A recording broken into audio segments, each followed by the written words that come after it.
बिस्मिल्लाहिर्रहमानिर्रहीम। सूरह बकरा का है 5वां रुकू और आज का रुकू का मौजू है बनी इसराइल। बनी इसराइल से अल्लाह ताला ख़िताब कर रहे हैं, मुखातिब हैं, और ये आजकल के मुसलमानों की गफलत की भी अक्कासी करता है और आजकल के उलमा की अक्कासी करता है कि वो किन किन गफलतों में हैं। और यहाँ पे अल्लाह ताला ख़िताब कर रहे हैं बनी इसराइल से कि ए बनी इसराइल। बनी इसराइल है, ये इसराइल लक़ब है याकूब अलैहिस्सलाम, उनके 12 बेटे थे जिनसे जो नस्ल चली वो बनी इसराइल है, जिसमें हज़रत मूसा अलैहिस्सलाम का भी नज़ूल हुआ और वो एक कौम बनी। और इसके अलावा ए बनी इसराइल, अब जब कुरान पाक जब नाजिल हुआ, इसके कुरान पाक के नज़ूल के वक्त बनी इसराइल पूरे पस्ती के शिकार, वो पस्ती में डूबे हुए थे, उनका ज़वाल हो चुका था शरीयत में, वो बिल्कुल पस्ती का शिकार थे, शरीयतें तमाम वो पसे पुश डाले हुए थे। ए बनी इसराइल, याद करो मेरे वो एहसान जो मैंने तुम पर किए। एहसान कौन से एहसान के अल्लाह ताला फरमाते हैं कि नबूवत से सरफराज़ा तुम्हारी कौम को मैंने किताब दी, दाऊद अलैहिस्सलाम, सुलेमान अलैहिस्सलाम जैसे नबी बादशाह बनाए और नबी उठाए तो तुम्हारी कौम में।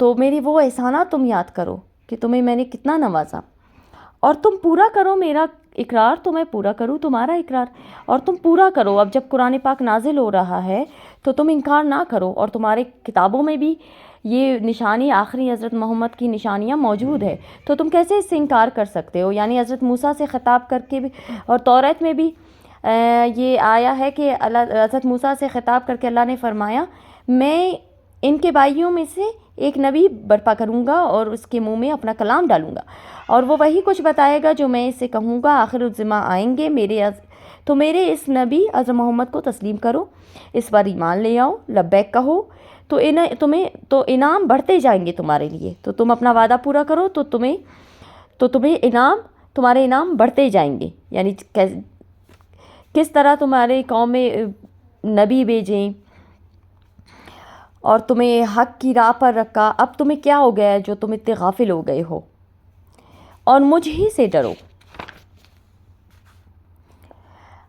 और मान लो इस किताब को जो मैंने उतारी है सच बताने वाली है, इस किताब को जो तुम्हारे पास है। यानी इस किताब कुरान पाक को तुम मान लो, और ये किताब कुरान पाक तुम्हारे किताब तौरात की भी तस्दीक करती है और ये हक की किताब है।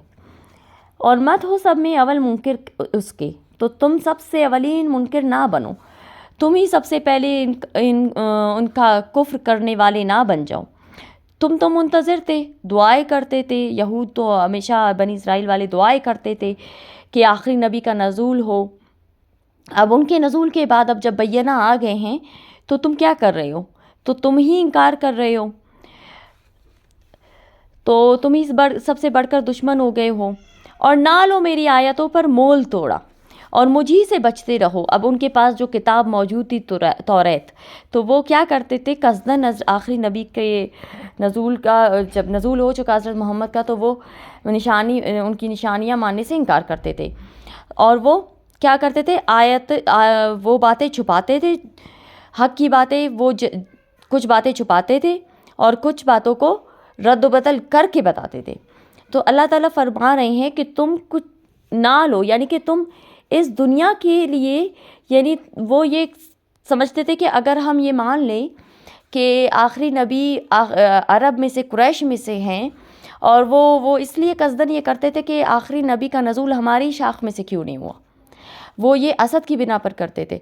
तो अल्लाह ताला फरमा रहे हैं कि तुम सिर्फ इस दुनिया की बिना पर, इस असद की बिना पर, इस दुनिया की ज़ाहिरी वक्ती हैसियत की बिना पर तुम कसदन इस बात का इनकार ना करो कि ये एक अकीर सौदा है, बहुत ही ज़्यादा अकीर सौदा है, और मुझी से बचते रहो और मत मिलाओ सही में गलत। अब सही में गलत का मिलाना क्या है, यानी हक़ को तो पहचानते हो, हक़ को पहचान कर इसको रद्द करना, या फिर अल्लाह के गज़ब को दावत देने के मुतरादिफ है। यानी हक़ को पहचान लिया तो इसको इनकार करना अल्लाह के गज़ब को दावत देने के मुतरादिफ है। उलमा यहूद ऐसे ही पहचानते थे हज़रत मोहम्मद को जैसे वो अपने बेटों को पहचानते थे, लेकिन वो कसदन इनकार करते थे।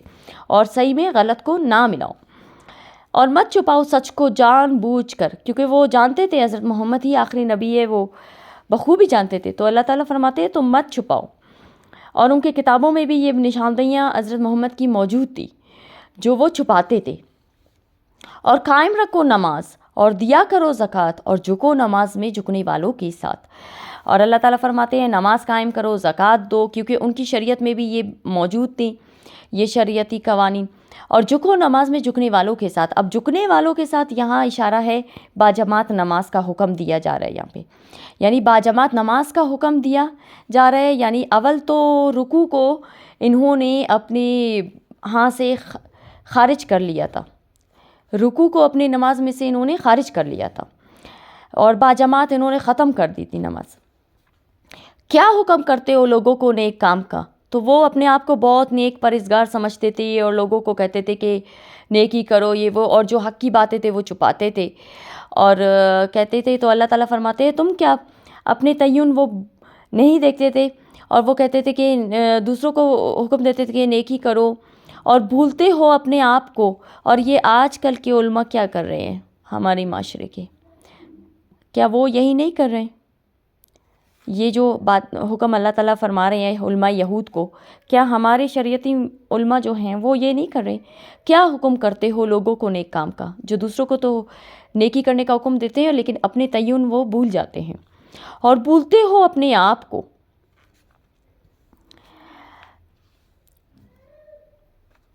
اور تم تو پڑھتے ہو کتاب، کیونکہ عالم کو تو زیادہ آشنائی ہے نا.